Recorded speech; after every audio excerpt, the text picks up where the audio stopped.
جیسے ہی تیسرا دن آتا ہے تمہاری قبر کی زندگی کا، جب 3 دن گزرتے ہیں تمہاری ناک کے ذریعے سے پیٹ کی چیزیں باہر آنے لگتی ہیں، ناک اور منہ سے نکلنے لگتی ہیں، اور 40 دن تو بہت دور کی بات ہے۔ جسموں کا خیال کرتے ہو؟ میں تمہیں بتاتا ہوں اس جسم کی حیثیت کیا ہے۔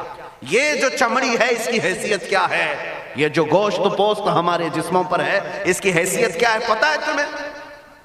اس کو سجانے کے لیے عورتیں 2-2 گھنٹہ شیشے کے پاس کھڑے ہو کر میک اپ کرتی رہیں۔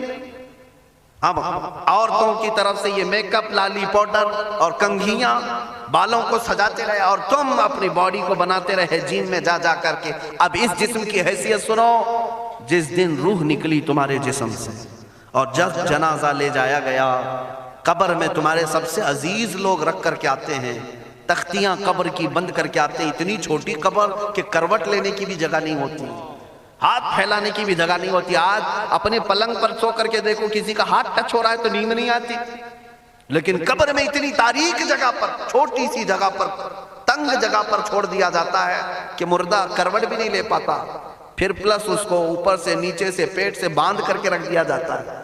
تمہیں پتہ ہے اب حکماں نے جو لکھا ہے وہ سنو بزرگوں نے، جیسے ہی تیسرا دن آتا ہے تمہاری قبر کی زندگی کا، جب 3 دن گزرتے ہیں تمہاری ناک کے ذریعے سے پیٹ کی چیزیں باہر آنے لگتی ہیں، منہ کے ذریعے سے آنتڑیاں یا جو بھی اندر کا لیکویڈ ہے سب باہر آتا ہے۔ 5ویں دن کان کے اندر سے بھیجا نکلنے لگ جاتا ہے۔ یہ جو بھیجا سر کے اندر ہے وہ ختم ہو کر کے سڑ کر کے پیپ کی شکل میں کانوں سے باہر آنے لگ جاتا ہے۔ ناک اور منہ سے پیٹ کی چیزیں، کلیجہ خون بن جاتا ہے، دیگر چیزیں سب کان اور ناک اور منہ سے نکلنے لگتی ہیں، اور 40 دن تو بہت دور کی بات ہے، 8ویں دن اس کا پیٹ پھٹ جاتا ہے، پیٹ پھولتے پھولتے پھٹ جاتا ہے، اور جیسی پیٹ پھٹتا ہے قبر میں کیڑے پیدا کیے جاتے ہیں۔ تم 1000 کوشش کر لو لیکن وہ کیڑے اسی کے لیے پیدا ہی کیے جاتے ہیں، ان کی غذا ہے۔ وہ ناک سے نکلا ہوا گودا، منہ سے نکلا ہوا گودا کھانے کے لیے کیڑے جمع ہو جاتے ہیں، پورے جسم پر طاری ہو جاتے ہیں۔ پیٹ جب پھٹ جاتا ہے تو اتنی شدید تعفن والی بو آتی ہے کہ قبریں بند ہوتی ہیں، ورنہ کئی لوگ صرف بو سے بیمار ہو جاتے ہیں، کئی لوگ۔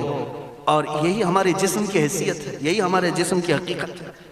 اور چند دن گزر جاتے ہیں کہ اس کی آنکھوں کی پتلیاں لٹک کر کے باہر نکلتی ہیں، اس کی آنکھوں کی پتلیاں باہر آ جاتی ہیں اور گڑے پڑ جاتے ہیں۔ اب جو جسم کے اوپر موجود گوشت ہے اس کو چونٹیاں، مکوڑے اور کیڑے کھانے لگ جاتے ہیں، کھاتے کھاتے 2-3 مہینے کے اندر اس کو صرف اور صرف ڈھانچے کی شکل چھوڑ دی جاتی ہے، ہڈیاں باقی رکھی جاتی ہیں۔ جن بالوں میں تم کنگھیاں کرتے ہیں ان بالوں کی جڑوں میں پیپ پیدا کیا جاتا ہے، ہر بال کی جڑ پیپ بہاتی ہے۔ اور جن چہروں پر تم پاؤڈر لالی لگا کر کے اس کو سجایا کرتے آئینے میں کھڑے ہو کر، ان چہروں پر اللہ تبارک و تعالیٰ ایسی جھریاں پیدا کرتا ہے۔ یہ تو عام لوگوں کی بات، اور اگر گنہگار ہیں تو ان کے چہروں پر بچھو چھوڑ دیے جاتے ہیں، بچھو چھوڑ دیے جاتے ہیں۔ کئی لوگوں کی قبروں پر سانپ ان کی ناک کو ڈستے رہتے ہیں اور ان کا گودا پیتے رہتے ہیں۔ سانپوں کا عذاب، بچھوؤں کا عذاب، یا قبر کے عذاب کے ساتھ یہ جسم گلا دیا جاتا ہے، ہڈیوں کے سوا کچھ نہیں باقی رہتا۔ تم کیا سمجھتے ہو مرنے کے بعد احساس نہیں ہوگا؟ مرنے کے بعد